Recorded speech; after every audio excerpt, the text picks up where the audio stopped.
제 2부 시간을 시작하도록 하겠습니다. 본 시간에서는 영지식 증명에 대해서 예제를 통해서 어떤 개념인지 살펴보려고 합니다. 영지식 증명을 이해하기 위해서 많이 사용되는 예제가 이상한 동물에 대한 예제가 있습니다. 자, 이 예제는 1984년도에 암호학자인 커지커터 그리고 그 외 동료들이 크립토에서 논문을 발표했거든요. 여기에 담긴 내용입니다. 자, 어린이들한테 영지식 증명을 설명하는 방법에 대한 얘기인데요. 사실 어린이들이 이해하기 쉽지는 않습니다. 어쨌든 개념적으로 영지식 증명이 무엇인지 우리가 살펴볼 수 있는 좋은 예제이긴 합니다. 그래서 이 동물 예제를 살펴보도록 하겠습니다. 자, 이상한 동물에 대한 사고 실험 얘기인데요. 자, 참가자들을 프루브하고 베리파이어 두 가지로 가정을 해보겠습니다. 자, 알리바바에 있는 이상한 동물인데 거기에 있는 이름을 따와서 증명자를 알리라고 부르고요. 검증자를 바바라고 부르겠습니다. 자, 이상한 동물에 대한 문제를 하나 정리를 할 건데요. 알리가 이렇게 생긴 동굴이 있어요. 화면에서 가운데 보시는 이런 동굴이 있습니다. 동굴은 이렇게 입구에서 이렇게 구불구불 들어가면 이 안쪽에 벽이 있습니다. 벽 같은 게 있어요. 벽이 있는데 이 벽같이 생긴 것이 문처럼 오픈 세사미를 외치면, 열려라 창깨를 외치면 문이 열리는 그런 이상한 동물입니다. 자, 그런데 알리가, 프로버가 어찌저찌 해서 이 오픈 세사미에 대한 비밀 정보를 알아내게 됐어요. 어떻게 알아냈는지는 더 이상 얘기하지 않고요. 자, 이 알리가 이 이상한 동물에 대한 비밀 주문 정보를 알고 있다는 것을 혼자만 알기에는 너무 답답한 거예요. 그래서 사람들한테 나는 초능력이 있어. 이 이상한 동굴의 한가운데 있는 이런 병문을 내가 열 수 있어 하는 보여주고 싶었던 거죠. 그래서 사람들한테 의시되면서 내가 알고 있다는 것을 검증할 사람들을 이제 모으기 시작했죠. 자, 그런데 고민이 되는 것입니다. 내가 비밀 주문 정보를 알고 있다는 사실을 이렇게 검증자들한테 노출시키지 않고 어떻게 증명하지? 하는 고민이 생긴 거죠. 즉, 내가 비밀 주문을 알고 있다는 것만, 딱 그것만 증명하고 싶다는 것입니다. 알리가요. 자, 어떻게 할 수 있을까요? 예, 다음 장에 일단 넘어가서 좀 구체적인 프로토콜을 설계해 보도록 하겠습니다. 자, 초기화 과정에서는요, 일단 참여자가 프루브하고 베리파이어, 알리하고 바바가 있다고 가정을 해볼게요. 그리고 프로토콜에 참여를 하고 있고요. 초기화 과정에서 셋업 과정이라고 부를 텐데 동물 탐색을 해보는 겁니다. 바바를 입장시켜서 구석구석 동굴 탐색을 이렇게 해보는 것이죠. 뭐 어디가 문제가 없는지, 얘가 이상한 치팅을 하고 있는 건 아닌지, 마법을 쓰는 건 아닌지, 마술을 쓰는 건 아닌지, 마법이 아니라요. 나를 현혹시키는 건 아닌지, 뭐 본인의 난리지에 기반해서 다 검색을 해보는 것입니다. 그리고 이쪽 안쪽까지 들어와서 동굴 벽이 있다는 것을 확인해 보는 것이죠. 또 반대쪽에 가서도 이렇게 가서 여기도 동굴 벽이 있다는 것을 확인하는 과정을 이제 합니다. 자, 그리고 나서 프로토콜을 수행할 텐데요. 제가 1부에서 말씀드렸던 그런 지식 증명의 과정을 그대로 하도록 하겠습니다. 세 가지 과정을 통해서 지식 증명을 한다고 말씀을 드렸죠. 커미먼트 첫 번째 과정이요. 두 번째가 챌린지, 그 다음에 세 번째가 리스판스 과정입니다. 자, 커미먼트 과정에서는 어떻게 할 거냐면요. 이렇게 바바하고 알리가 여기 위치에 이동해서 위치를 합니다. 바바는 처음에 입구에 위치를 하고 있고요. 알리는 이 삼거리에서 위치를 합니다. 자, 그리고 나서 알리가, 증명자가 좌측이나 우측 두 개 중에 어느 하나를 선택을 해요. 동전 던지기를 하면 됩니다. 랜덤하게 던져가지고 딱 앞면이 나오면 좌측으로 갈 거야. 또 뒷면이 나오면 우측으로 갈 거야. 하는 기준을 정해서 이것에 따라서 실행을 하면 되는 것이죠. 그래서 동전을 던져가지고 자, 이때는 우측으로 들어가는 그런 결과가 나왔다면 이렇게 우측으로 들어가는 그런 과정을 합니다. 그리고 이 알리가 이동을 하고 난 다음에 이 바바가 알리가 위치해 있던 이 상거리로 이렇게 위치를 하는 것이죠. 동굴 입구로 이렇게 들어와서 여기 위치를 한 상태를 만들어줍니다. 여기까지가 커미먼트 과정입니다. 예. 이해되시죠? 여기. 예. 자, 두 번째 과정은 챌린지 과정인데요. 바바가 이 알리한테 문제를 낼 거예요. 오른쪽으로 나와라 혹은 왼쪽으로 나와라 하는 그런 문제인 것인데요.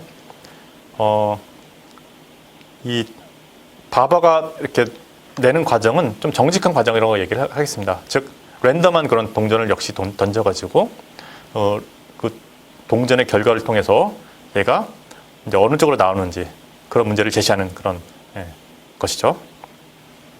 자, 화면에서 보시는 그림에서는요, 이렇게 자, 오른쪽으로 나와봐 라고 하는 결과가 나왔어요. 그러면 알리는 자, 문제는 오른쪽으로 나와라고 하는 게 문제가 챌린지가 되고요. 마지막 리스폰스 과정에서는 알리가 그래, 네가 원하는 방향으로 이제 내가 나갈게 하고 그쪽 방향으로 나가는 이런 프로토콜을 설계를 한 것이죠. 자, 프로토콜의 이해는 별 문제가 없어 보입니다. 그죠? 자, 증명자가 이 상거리에 위치를 해 있고 검증자는 좀 대기를 하고 있다가 증명자가 왼쪽이든 오른쪽이든 랜덤하게 한 방향으로 정해서 그 방향으로 들어가는 것이죠. 들어가고 난 다음에 이 검증자는 이 증명자가 위치해 있던 상거리에 다시 와서 왼쪽이든 오른쪽이든 랜덤하게 정해서 그 방향으로 나오도록 챌린지를 던져주면 그런 프로버는 이 챌린지에 대응해서 응답을 해주면 되는 것이죠. 즉 그 방향으로 나오면 되는 것이죠. 자, 문제는 이해가 됩니다.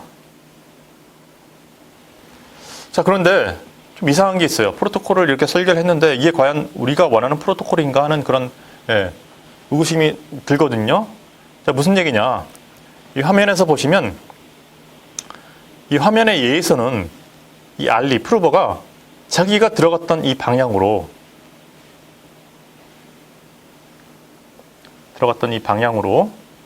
다시 챌린지 단계에서 나오도록 하는 그런 예제가 나와 있어요.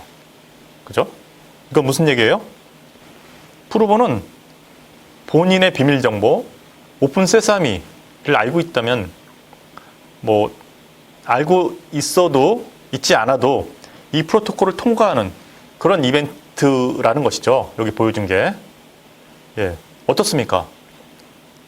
자, 이 단일 이벤트에 대해서는 비밀 정보를 모르는 그런 알리, 프로버도 통과할 수 있는 그런 상태인 것이죠. 자, 그래서 그러면 이거는 비밀 정보를 몰라도 통과하는 프로토콜인데 의미가 있는 것인가 하는 의구심이 이제 드시는 거죠. 자, 그러면 한 번 더 프로토콜을 더 수행해 보겠습니다. 뭐 어떤 일이 일어날 수 있는지 하는 것을 가능성을 좀 보면요. 자, 이번에는 알리가 이제 이 상거리에 위치해 있다가 왼쪽으로 갈까 오른쪽으로 갈까 동전 던져봤는데 딱 동전이 어떻게 나왔어요? 왼쪽으로 이렇게 들어가도록 나왔어요. 테일이 나와서 왼쪽으로 들어가 있습니다. 그럼 여기는 알리의 위치가 이쪽에 있겠죠. 예. 그리고 나서 베리파이어가 상거리에 와가지고 동전을 딱 던졌어요. 던졌는데 이번에는 결과가 어떻게 나왔어요? 이번에도 오른쪽으로 나오라고 한 거예요. 오른쪽으로 이렇게. 자, 지금 최초에 들어갔던 알리의 위치는 이쪽에 있는 게 아니라 이쪽에 있습니다. 알리가. 이쪽에 있어요. 자, 그러면 이 동굴문의 반대쪽으로 나오라고 하는 그런 챌린지 문제에 이번에는 맞닥뜨리게 된 것이죠. 어떻습니까? 이 경우에는 동굴문의 비밀 정보, 오픈 세사미를 외쳐서 동굴문의 문을 열고 이 베리파이어가 나오라고 하는 방향으로 이렇게 나가서 응답을 해줘야 되는 그런 상황인 것이죠. 자, 이런 경우에는 어떻습니까? 동굴문의 비밀 정보를 알아야지만이 해결하는 그런 상황인 것이죠. 그렇죠? 자, 가만히 들여다보니까 여기서 설계한 이 그 영지식 증명 프로토콜, 지식 증명 프로토콜에는 두 가지 사건이 혼재해 있다는 걸 알게 돼요. 그건 무슨 얘기냐?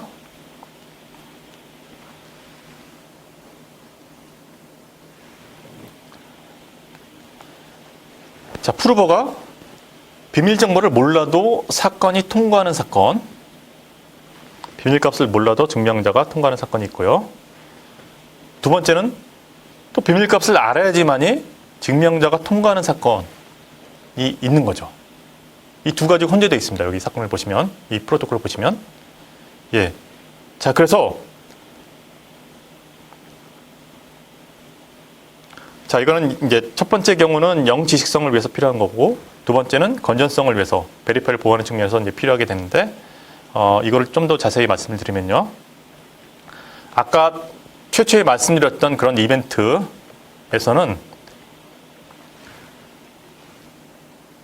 증명자가 비밀 정보를 몰라도 통과하게 되는 그런 사건이 일어날 확률은 얼마일까요?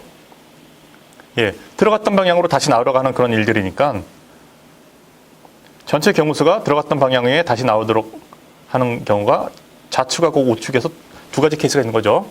근데 전체 사건은 어때요? 들어갔던 방향에 우측으로 들어갔는데 좌측으로 나오라거나 좌측으로 들어갔는데 우측으로 나오라고 하는 그런 이벤트까지 더해지면 총 4가지 사건이 존재하게 됩니다. 그 중에서 이게 들어갔던 방향으로 다시 나오도록 해주는 비밀 정보를 몰라도 이 프로토콜 성공할 수 있는 확률은 두 가지 케이스가 있으니까 전체는 2분의 1의 확률로 이렇게 비밀 정보를 몰라도 이 사건을 통과하게 된 일들이 발생하게 되는 것이죠.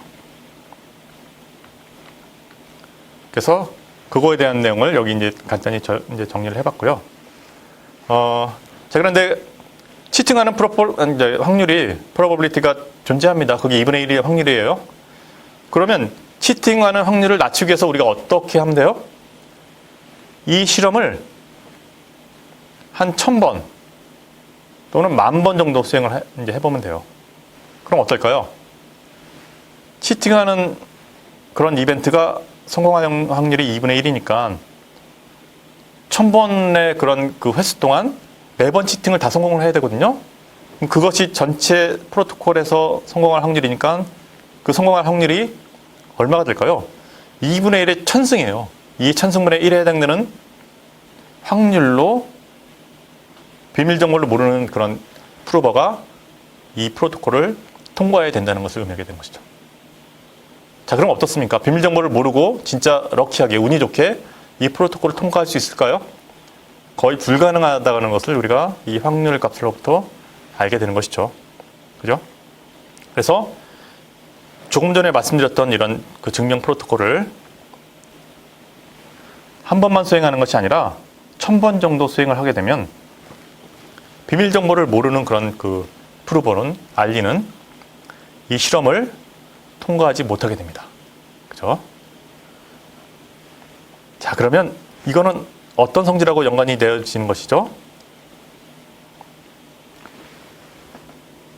이 사운드니스하고 연관이 되어지는 그런 내용이에요. 사운드니스가 뭐였어요? 비밀을 모르는 거짓 증명자가 증명 프로토콜에서 성공하지 못해야 된다고 얘기를 했었죠. 그런 요구사항이었죠. 예, 2의 천승분의 1의 확률로 그 치팅할 수 있는 확률이 존재하는 것이라서 반대로 그 그 비밀을 모르는 거짓 증명자가 증명 프로토콜에서 성공할 확률은 1 빼기 2의 천승분의 1의 확률이 되니까 이 사운드니스를 만족한다고 우리가 얘기할 수 있습니다. 첫 번째 컴플리트니스는요. 어떻습니까? 비밀을 아는 증명자가 증명 프로토콜에서 성공해야 되는데 뭐 비밀값을 몰라도 증명자가 통과하는 사건은 그냥 비밀을 몰라도 통과하는 거니까 뭐 당연히 통과를 하는 것이고요. 비밀값을 알아야지 증명자가 통과하는 사건은 비밀값을 알고 있으니까 통과하는 사건이 되는 것이고요. 이 두 가지가 전체 사건을 이루는 것이죠. 어떤 경우나 다 통과하기 때문에 완전성을 만족한다는 걸 알 수 있습니다. 이렇게. 자, 그래서 지식증명에서 요구했던 두 가지 요구사항은 조금 전에 설계한 이 프로토콜을 이제 1000번 돌린다고 가정을 해보면 만족한다는 걸 알 수 있어요. 자, 그 다음에 우리가 보는 예제의 목적은 영지식 증명이냐 하는 게 목적입니다. 한 가지를 더 증명해야 돼요. 영지식성을 가지고 있느냐 이 프로토콜이 하는 것을 봐야 되는데 증명 프로토콜을 수행한 다음에 증명자가 아는 비밀이 노출되지 않았느냐 하는 것을 우리가 증명해야 된다는 거죠. 증명이 두 가지가 나오니까 좀 헷갈리긴 해요. 자, 어쨌든 다시 내용을 보시면요. 그래서 혹시 베리파이어가 이 증명 프로토콜을 수행하고 난 다음에 내가 아는 새로운 지식이 내가 얻은 새로운 지식이 있을까 하고 이제 생각이 들어서 기록을 해둡니다. 이렇게 비디오 녹화를 해두는 것이죠. 그래서 레코딩을 이제 쭉 해보면 어떤 일이 돼요? 자, 이 베리파이어가 기록했던 그런 내용들은 뭐냐? 내가 뭐 적당히 앞에서 부분에서는 베리파이어가 프로브의 행동을 못 본다고 가정을 했기 때문에 이 과정에서는 비디오에 담는 내용이 없어요. 그냥 일단 적어놓은 것이고요. 베리파이어가 왼쪽으로 나와 혹은 오른쪽으로 나와라고 부르면 챌린지를 주면 거기에 맞춰서 이 프로버가 그 방향으로 나왔던 그런 이벤트가 여기 기록이 당겨지는 것이죠. 그죠? 또 매 순간 랜덤하게 동전을 던져가지고 동전의 결과값에 대응돼서 챌린지를 주면 해당되는 그런 그 결과를 프로버가 이렇게 보여진 그런 기록들이 이렇게 남는 거예요. 그러니까 베리파이 입장에서는 왼쪽으로 나와 그러면 그 프로버는 왼쪽으로 나온 거. 베리파이가 오른쪽으로 나와 하면 오른쪽으로 나오는 거, 왼쪽으로 나와 하면 왼쪽으로 나오는 그런 그림들만 이렇게 다 기록이 되어 있는 것이죠. 그죠? 그래. 뭐 이거는 그렇다고 이제 쳐보자. 그럼 여기서 이렇게 기록된 거로부터 우리가 뭔가 새로운 지식이 없을까? 요거 이제 질문을 던져봤는데 프로버가 어떻게 얘기를 해줘요? 네가 가진 새로운 지식은 없어 라고 얘기를 해주는 겁니다. 왜 그렇지? 베리파이가 궁금해지기 시작했어요. 자, 이거 봐봐. 프로버가 다음과 같은 그런 내용들을 설명을 해주는데요. 여기서는 이제 다항식 시간 시뮬레이터라고 부르는 건데 이건 뭐냐면 일종의 영화를 만드는 장면을 생각해 보시면 돼요. 우리가 살고 있는 세상이 실제 세상에서 살고 있느냐 아니면 영화를 찍을 때 생기는 세트에서 살고 있느냐 혹은 그것을 기록해 놨을 때 우리가 구분해 볼 수 있느냐 하는 개념하고 유사합니다. 무슨 얘기냐? 앞에서 실제 프로토콜을 참여해서 베리파이어가 얻었던 이 필름 안에 그런 정보들은 아무나 누구나 실험을 통해서 얻은 그런 그 필름 정보하고 별반 다르지 않아 라고 프로버가 얘기를 해주는 것이죠. 그래? 왜 그렇지? 하고 얘기를 해보면 자, 이번에는 어떤 실험을 할 거냐면 비밀 정보를 모르는 그런 그 프로버를 한 명 데리고 와요. 그리고 베리파이어를 또 한 명 데리고 옵니다. 그리고 시뮬레이션을 해줘요. 그 앞에서 정의했던 증명 프로토콜을 시뮬레이션을 해주는 거예요. 어떤 일이 이제 생길 거냐고 보시면요, 결과들이. 뭐 적당히 왼쪽으로 들어갔다가 왼쪽으로 나오러 가면 성공하는 케이스도 생길 거고요. 또는 오른쪽으로 들어갔다 오른쪽으로 나오면 역시 성공하는 케이스들. 근데 반대의 케이스들, 오른쪽으로 들어갔는데 왼쪽으로 나오러 가는 그런 케이스들도 발생하겠죠. 성공하고 실패하는 그런 케이스들이 혼재돼서 나타날 거예요. 그죠? 실험을 하고 난 다음에. 자, 그런데 이제 그 다음이 중요한데요. 그 다음에 어떤 일을 할 거냐면, 자, 실패한 그런 케이스들은 싹 다 지워요. 필름에서. 지워서 성공하는 케이스들만 다 남깁니다. 이렇게. 아까 좀 전에 필름에서 실제 실험을 해보면 실패하는 케이스들도 다 이렇게 생기고 할 텐데, 필름 편집해가지고 성공하는 케이스들만 이렇게 다 남깁니다. 이렇게. 남기고 나서 뭘 할 거냐? 베리파이한테 줘요. 네가 이 필름하고 실제 프로토콜 수행해서 네가 비디오 녹화를 한 다음에 얻어진 필름하고 구분을 할 수 있겠어? 라고 물어보는 것이죠. 자, 어떻습니까? 베리파이어가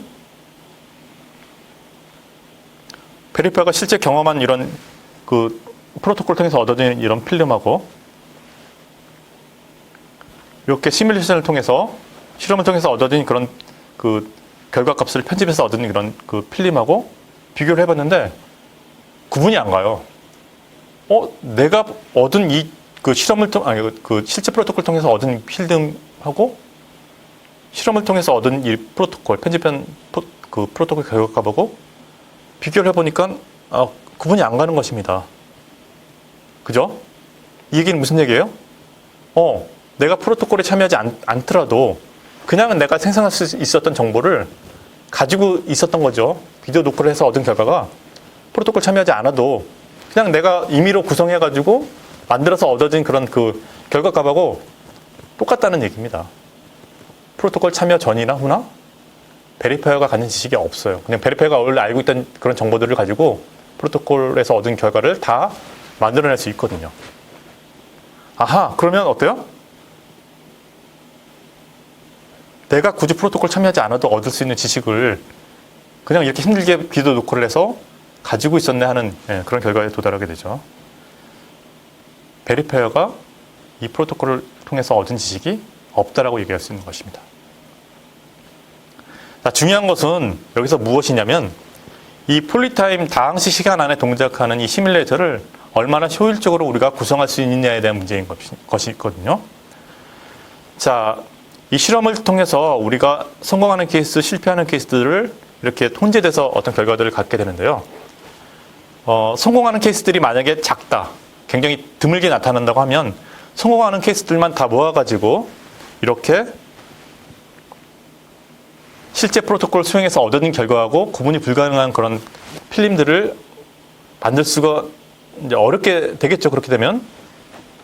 근데 앞에 구성한 그런 예제에서는 치팅하는 확률이 2분의 1, 그 다음에 실제 비밀값을 알았을 때 그 사건을 통과하는 그런 확률이 2분의 1의 반반씩 나타났어요. 걔는 뭐냐면 2번 정도 하면 이렇게 비밀값을 몰라도 그 성공할 수 있는 그런 이벤트들이 이렇게 나타나는 거예요. 굉장히 그 자주. 그러니까 이런 필름을 구성하기가 굉장히 효율적으로 빠르게 구성할 수 있는 것이죠. 그래서 실패하는 케이스들도 다 잘라내고 성공하는 케이스들을 빠르게 이렇게 구성할 수 있었던 것입니다. 근데 어떤 경우는 그렇지 않은 케이스들이 있어요. 그게 뭐 예를 들자면 우리가 지식 증명을 하는 예 중에 하나가 전자서명을 우리가 쓰잖아요. 전자서명을 쓰면 전자서명은 뭐냐면 내가 어떤 비밀 정보를 가지고 있는 상태에서 그 비밀 정보를 이제 공개키라고 부르는 그런 키 값을 공개해두고 그 공개키에 대응되는 비밀 정보를 내가 알고 있고 그 비밀 정보를 이용해서 문서랑 결합돼서 무언가 수학적인 데이터를 생성한 다음에 그 데이터를 이렇게 검증자한테 주면 검증자가 나의 공개키를 가지고 이렇게 검증을 해보는 것입니다. 근데 이런 전자서명은 지식 증명 프로토콜이긴 한데 여기서 말씀드린 이것처럼 성공하는 케이스들을 비밀값을 모르고도 만들기가 어려워요. 항상 실패만 하게 되는 것이죠. 그러니까 높은 확률로 실패만 하게 되는 것입니다. 이게. 그래서 다 실패해요. 거의 대부분 다. 그러니까 이렇게 성공하는 케이스들을 만들 수 없는 상황이 존재합니다. 지식 증명 중에서도. 어쨌든 영식 증명에서는 이렇게 다항식 시간 안에 동작하는 시뮬레이터를 구성할 수 있으면 주어진 지식 증명 프로토콜이 영지식 증명 프로토콜이다. 영지식 증명을 만족한다. 라고 얘기를 할 수 있는 것입니다. 그래서 실제 프로토콜을 통해서 얻어진 그런 결과, 트랜스크립트하고 이렇게 시뮬레이션을 통해서 얻어진 이런 그 프로토콜의 결과하고 이렇게 비교를 했을 때 구분이 불가능하다면 어떻습니까? 새로운 지식을 얻은 게 없어 라고 얘기할 수 있는 것이죠. 아까도 말씀드렸듯이 영화 촬영, 전쟁 찍는 장면 세트 만들어 놓고 찍어요. 전쟁 난 것처럼 찍어서 뉴스에서 보내주면 어떻습니까? 실제 전쟁이 났는지 세트를 찍어서 이게 뭐 그 전쟁을 이렇게 그 묘사한 것인지 우리가 방송을 보면 그러니까 정경 기술을 썼다면 구분이 안 갈 수도 있겠죠. 그죠? 무엇이 사실인지 모르는 그런 상황인 것이죠. 그러면 어떻습니까? 예, 좀 불편하죠. 안 좋죠. 예. 어쨌든 새로운 지식이 없는 상황이 되니까 예, 뉴스가 무의미해지는 그런 상황이 이제 될 수도 있어요. 자, 지금까지는 영지식 증명에 대해서 예제를 통해서 어떤 개념인지 하는 것을 살펴봤습니다. 자, 이 영지식 증명은 현대 암호론의 꽃이라고 부르는 굉장히 중요한 기술이에요. 최근에는 프라이버시를 보호해주기 위해서 이 영지식 증명을 활용해서 우리가 선택적 그 속성 증명이라고 하는 그런 기술로 활용되고 있어요. 이게 무슨 내용인지 다음에 간단히 살펴보도록 하겠습니다. 자, 우리가 아이디 관리에 대한 얘기를 이제 해야 되는데요. 아이디 관리에 대한 그런 모습이 중화가 된 모습, 그 다음에 연합형, 그 다음에 유저 중심의 중화가 된 모습, 그 다음에 자기주권형의 프라이버시 보호형으로 이렇게 진화를 해오고 있습니다. 자기주권, 셀프 서버린 형태의 그런 아이디 관리 형태는 블록체인 기술이 등장하면서 굉장히 빠르고 그 다음에 혁신적으로 기술 개발이 이루어지고 있어요. 자, 그동안의 아이디 관리 변화에 주된 그런 그 동기들은 무엇이냐면 어떻습니까? 이전 시스템에서 우리가 무언가 서비스를 이용할 때는 그 서비스에 가입을 해야 되죠. 가입할 때 서비스 제공자는 어떤 걸 요구해요? 저에 관해서 모든 정보들을 다 입력하게끔 이렇게 창을 보여줘요. 그렇지 않으면 서비스를 이용할 수 없으니까 사용자는 어떻게 합니까? 그냥 울며 겨자 먹기로 입력을 다 해주는 거죠. 이름이 뭐다, 생년월일 뭐다, 또 주소가 어디고, 내 관련된 좀 결혼했느냐 안 했느냐, 뭐 심지어 뭐 그런 정보까지 다 입력을 해서 이렇게 서비스를 이용하게끔 그런 시스템을 구축해 왔어요. 그리고 나서 개인 유저 정보를 중화가 된 서버에 차곡차곡 다 쌓아서 한꺼번에 관리하는 그런 시스템으로 운영됐었죠. 지금도 운영되고 있고요. 자, 그런데 어때요? 자, 최근 몇 년 사이에 시간이 지나면 지날수록 뭐 매일 심지어는 매일 수천만 건, 수억 건의 해킹, 개인정보 해킹에 대한 사건들이 뉴스로 나오고 있는 것이에요. 해커들은 어떻습니까? 중화가 된 그런 서버에 사실 아까 앞에서 정보가 돈이라고 말씀드렸죠.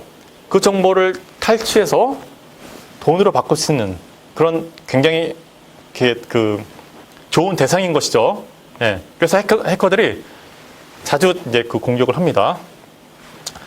해킹해서 관련된 정보를 이제 탈취하는 그런 일들이 이제 벌어지고 있는 것이죠. 혹은 그냥 뭐 정상적인 경우라도 해커에 대해서 대응을 잘했던 경우라도 그 안에 있는 그런 직원들이 근데 도덕성에 문제가 있는 직원이 될 수도 있는데 직원들이 그냥 DB 자체를 개인정보가 들어있는 DB 자체를 가지고 나가요. 그냥 회사 퇴직할 때 나가서 그 정보를 파는 것이죠. 예, 중국이라든지 뭐 좀 약간 이렇게 이런 개인정보 체계가 잘 되어 있지 않는 그런 회사들 혹은 뭐 국내에서도 마찬가지고요. 뭐 전 세계적으로 그런 회사들의 직원들은 그 정보를 가지고 나가서 파는 것이죠. 이렇게 내가 그 서비스를 이용하기 위해서 등록된 정보들이 나도 모르는 사이에 이렇게 해킹되는 일들이 굉장히 많아지고 있어요. 많아지는 것을 경험하고 있죠. 심지어는 페이스북 데이터 유출 사건이 굉장히 큰 그런 충격적인 사건이었는데요. 내가 허락도 안 했는데 어떤 일들을 하고 있냐면 내 정보를 서비스 제공자가 다른 그런 비즈니스를 위해서 이용한다는 것입니다. 얘를 상업적인 목적으로. 그래서 심지어는 미국의 대선 때 유권자에 대한 그런 타겟팅을 위해서 알고리즘 개발하는데 페이스북 정보, 이용자 정보를 이용했던 그런 유명한 그런 사건들이 있었죠. 내가 허락도 하지 않는데 내 정보를 마음대로 이용하는 그런 일들을 경험하다 보니까 안 되겠습니다. 내가 믿고 맡겼는데 내 정보를 잘 보관해주고 내가 인증할 때만 쓸 수 있게끔 이렇게 해줬는데 이건 아니다 싶은 거죠. 그래서 이제 중화화된 그런 그 모습의 아이디 관리 체계가 뭔가 좀 연합형으로 이제 바뀌기 시작했어요. 각 개별의 그 서비스 제공자마다 사용자의 아이디를 저장하고 관리하는 그런 모습이 아니라 뭔가 좀 연합형으로 중간에 이제 그 어떤 관리 그 주체가 있는 거죠. 관리 주체가 대행해서 니네들 그러니까 서비스 제공자들을 좀 모아가지고 여기에 서비스를 이용하기 위해서는 나를 통해서 가면 이렇게 인증이 되도록 이렇게 해주는 그런 시스템을 구축했었습니다. 그게 뭐 지메일을 이제 이용해서 인증한다든지, 뭐 우리가 사용하는 소셜 네트워크의 그 아이디를 이용해서 인증한다든지 이런 식의 어떤 모습들인 것이죠. 근데 여기도 보니까 뭐 대동소이해요. 내 정보를 이렇게 막 믿고 맡기고 이렇게 했는데 뭐 내가 내 사생활이 잘 보장된 것 같지가 않습니다. 뭐 구글 뭐 메일 보면 구글이 메일을 이제 잘 들여다본다고 하는 그 문제 때문에 최근에 이슈가 된 적도 있었는데 내 관련된 정보들이 이런 그 내가 위임했던 그런 주체에 의해서 오용되는 사례들이 이제 많이 발생된다는 거죠. 그래서 이제 내 정보는 내가 이렇게 그 관리하자 하는 캠페인이 일어나고 있어요. 최근에는 이제 유럽의 GDPR을 이제 발효를 해서 개인정보보호법을 발효해서 기업이 개인정보를 마음대로 이렇게 이용하거나 저장하거나 쓸 수 없게끔 이렇게 어떤 규격을 만들어준 거죠. 법 체계를. 그래서 자기주권형 그런 신원 관리 체계가 이제 만들어지고 있습니다.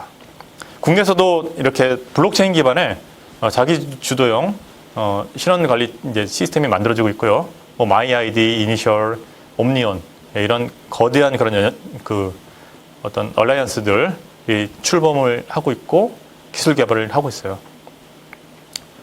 그래서 자, 그럼 이제 본질은 뭐냐? 자기주도형 그런 그 개인정보 보호, 프라이버시 보호형의 그런 아이디 관리 체계는 무엇이냐고 하냐면, 이제 밑에 하단에 보시면요. 내가 이제 오프라인에 술 사러 가면 어떻습니까? 내가 성인인 경우에만 술을 살 수 있죠. 이게 법이에요. 그러면 내가 성인이라는 것을 증명하기 위해서 내 주민증을 꺼내서 보여줍니다. 보여주면 어떤 정보를 보여주는 거예요? 내가 성인이라고 하는 증명은 내 생일 정보만 보여주면 되는 것이잖아요. 그죠? 근데 민증 안에는, 주민등록증 안에는 내 나이, 주소, 뭐 관련된 정보들, 지문 정보, 예전 사진의 얼굴 정보들, 뭐 되게 보여주지 않아도 될 정보들까지 같이 보여지는 그런 일들을 하고 있는 것이죠. 굳이 그렇게까지 할 필요가 없습니다. 내 생년월일 정보를 뭐 보여주면 성인 인증을 할 수 있겠지만 심지어는 내 생년월일 정보를 보여줄 필요가 없어요. 내가 성인이다 하는 것만 증명하면 되는 것이잖아요. 그죠? 내가 19세 이상이다 하는 것만 증명하면 되지 내 생년월일 정보를 정확하게 보여줄 필요도 없는 것이죠. 자, 서비스를 이용할 때 그 서비스의 어떤 그 이용 조건, 자격 이런 것들에 대해서 필요한 정보만을 이용자가 증명해주는 그런 시스템들이 필요하다는 것이죠. 그게 최소화, 정보의 오남용을 방지하고 정보 노출의 최소화를 통해서 개인정보를 보여주는 그런 시스템의 그 필요성이 이제 대두되고 있는 것입니다. 그런데 그런 시스템을 구현할 때 우리가 영시식 증명을 이용해요. 영시식 증명은 아까 앞에서 이제 말씀 쭉 보았는데, 사례를 보았는데, 내가 어떤 정보를 알고 있다라고 하는 것만 검증자한테 증명을 해주는 거예요. 조금 전에 말씀드렸던 술 구매하는 그런 과정의 모습에서 보면 나는 성인이다, 내 나이는 19세 이상이다 하는 그런 그 사실만을 서비스 제공자한테 증명해주는 그런 일들을 할 수 있어요. 그래서 영시식 증명을 이용하면 상점에서 술을 구입할 때 내가 필요한 그런 증명, 내 나이는 19세 이상이다 라고 하는 프루프만 생성해서 띡 던져주고, 내가 결제할 능력이 있어, 뭐 부가적인 그런 정보들 플러스 알파해서 증명을 해주면 술을 살 수 있게 되는 것이죠. 자, 얘를 구현하는 측면에서는 그냥 뭐 개별적인 그런 그 속성들을 인증서 발급받아서 이렇게 뭐 체계를 구성할 수 있는데 이런 체계는 굉장히 비효율적이에요. 그래서 영식 증명을 통해서 우리가 이거를 알고리즘 형태로 문제를 해결할 수 있다 하는 것이죠. 자, 앞에서 술을 구매할 때 내가 주민등록증을 보여주는 그런 사례를 말씀을 드렸는데, 자, 또 다른 예를 이제 들어보면요. 현재는 블라인드 채용이 대세예요. 그죠? 본인이 갖는 능력이 꼭 어떤 대학교의 졸업을 통해서만 증명되는 것은 아니잖아요. 다양한 그런 그 캐리어 그 경력을 개발해서 내가 해당되는 직무에 적합한 그런 일들을 할 수 있다라고 이렇게 판단이 되면 거기 가서 일을 할 수 있도록 이렇게 채용 체계가 바뀌고 있어요. 공무원도 그렇고 기업체들도 그렇고 블라인드 채용이 이제 이슈가 되고 있는데, 그러면 내가 졸업 증명서를 네가 대학교 이상이라고 증명을 해봐라고 하면 어때요? 대학교 가서 졸업 증명서 띄어다가 제출을 하는 것이죠. 그런데 어떻습니까? 내가 대학교 이상이다 하는 것만 증명하면 되는데 굳이 내가 어느 대학을 졸업했어 라는 것을 다 보여줄 필요가 없다는 것이죠. 그죠? 나는 대학생이야. 혹은 만약에 세부적인 전공이 필요하다면 나는 수학 전공의 대졸 학력을 가지고 있어. 혹은 나는 컴퓨터를 뭐 부전공해서 이런 능력이 있어 라고 하는 사실들만 증명을 해주면 된다는 것입니다. 그래서 구인기관에 내 학력을 증명할 때 나는 뭐 어느 출신이야 어느 대학교 출신이야 하는 정보 없이 대학교 졸업을 했고 내 전공은 무엇이야 하는 것만 딱 증명을 해서 이렇게 블라인드 채용에 활용할 수 있겠다 하는 것입니다.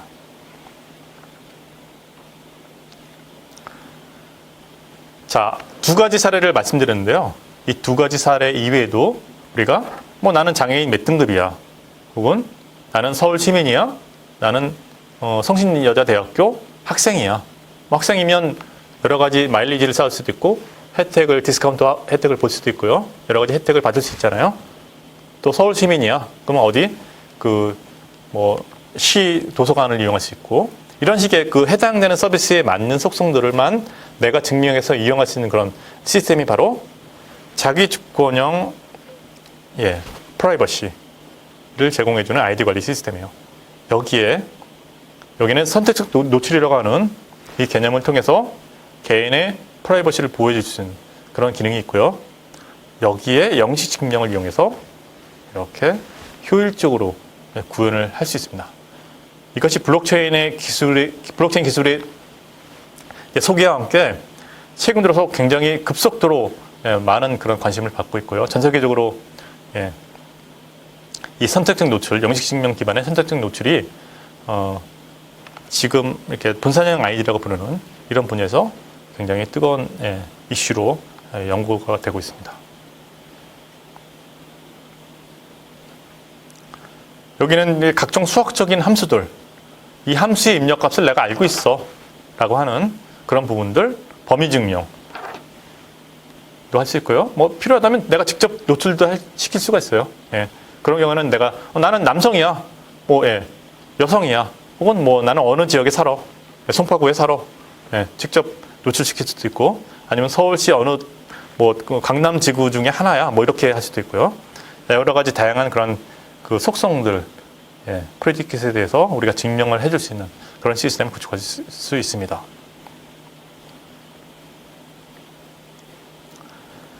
자, 이 본인들이 갖는 속성들은 아이디는 굉장히 다양해요. 그 본인을 정의할 때 쓰는 그 아이디의 그 정보들은 여러 개의 속성들을 이렇게 모아놓은 게 아이디거든요. 실제로 본인의 본인을 이제 구별할 수 있는 아이디가 될 텐데, 사실 서비스 영역도 굉장히 다양한 그런 영역에서 이제 개발이 될 수 있거든요. 대표적인 거는 이제 금융 분야에서 이렇게 이용될 수 있고요. 여기서 보시면 예를 들자면 내 신용도는 얼마야, 내 잔고에 얼마 이상이 있어, 그러니까 나는 대출 받을 수 있어, 이런 것들을 증명할 수 있는 거죠. 굳이 내 그 계좌에 있는 잔고 금액이 얼마다라고 보여지지 않더라도 나는 이런 신용도를 가지고 있으니까 이런 대출을 해줘라고 자격 증명을 할 수 있는 것이죠. 운전 면허증도 마찬가지예요. 운전면허증 안에 뭐 주민번호도 있고 뭐 여러 가지 다 있잖아요. 그거 필요 없습니다. 나는 운전 능력이 있어라고 하는 것만 증명하면 되죠. 어디 운전회사에 그 버스회사나 운송회사에 취직하고 싶다면 나는 운전면허증이 있어. 정상적인 그런 운전면허증이야. 난 몇 급 이상이야. 이런 것만 증명하면 된다는 것이죠. 예. 이렇게 영역별로 분리해서 필요한 그런 서비스마다 해당되는 속성을 소비하는 그런 식의 패턴이 이제 만들어지게 될 겁니다. 우리가 이제 기존에는 그 뭐 학교 가서 혹은 온라인으로 이렇게 그 증명서 띄어다가 걔를 뭐 스캔해가지고 뭐 필요하면 그 마킹해가지고 이렇게 보내고 하는 일들이 이제는 본인이 가지고 있는 디바이스들, 이게 스마트폰을 통해서 스마트 디바이스를 이용해서 굉장히 간편하게 처리할 수 있는 그런 인프라 체계를 개발하고 있어요. 그래서 여러분들이 나중에 어디에 채용한다든지, 어디에 그 구직을 구한다든지 이런 식의 일들, 혹은 뭐 부동산 각종의 거래들, 예, 병원 진료 같은 거, 예, 그다음에 공공 법률 쪽에서의 그런 필요성들에 맞춰서 이런 자격증명 시스템이 이용될 수 있게끔 많은 연구 개발이 이제 되고 있습니다. 그래서 영식 증명을 오늘 말씀드렸는데요, 오늘 시간에 이런 영식 증명은 사실상 그 뭐 굉장히 이용할 수 있는 분야가 다양합니다. 그래서 하지만 아직도 해결해야 될 분야들이 굉장히 많아요. 영식 증명 자체가 좀 효율성 측면에서 더 연구해야 될 그런 부분들이 있고요. 그다음에 실제로 필요한 그런 비즈니스 분야가 뭐냐를 킬러 어플리케이션을 연구한다든지 이런 식의 분야도 이제 고려를 해봐야 될 것 같고요.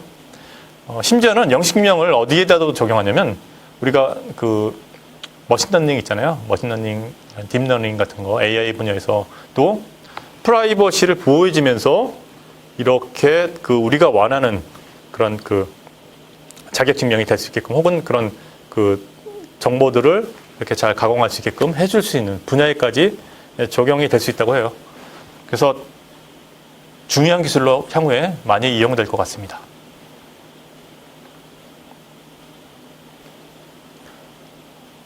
이상으로 본 그 강의 내용을 마치도록 하겠습니다. 감사합니다.